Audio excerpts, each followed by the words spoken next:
I would like to welcome everyone to today's hearing, our first of this year. Before we get underway, I'd like to welcome Dr. Harris as the subcommittee's acting ranking member, as well as to welcome the other members of the subcommittee. Also, on a somber note, I'd like to take a moment to acknowledge and remember our colleague, Representative Don Young, who passed away last week. Representative Young was the longest-serving member of the House with 49 years of service.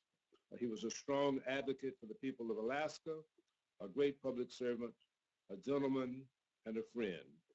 We will miss him, and we extend our deepest condolences to his family.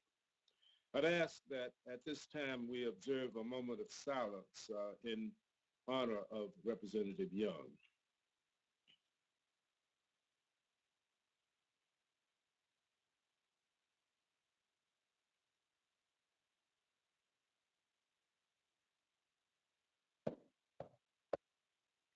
Thank you.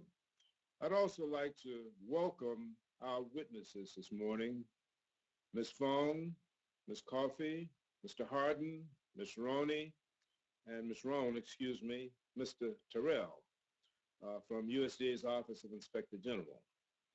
Thank you for appearing before us this morning. I especially want to express my appreciation for Inspector Fong for your dedicated service over the past 8 months, managing responsibilities for both USDA and the Federal Housing Finance Agency.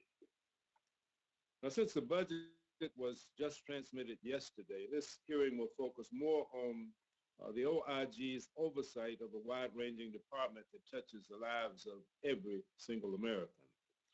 I'm pleased to note that the FY22 bill fully funded the President's request for the Office of Inspector General, which provided a very generous increase for your office.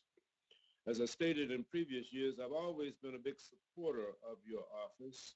Day in and day out, OIG staff are truly the unsung heroes in the battle against waste, fraud, and abuse. Your work through audits, investigations, and reviews helps protect the taxpayers' interests while improving the department's effectiveness and efficiency.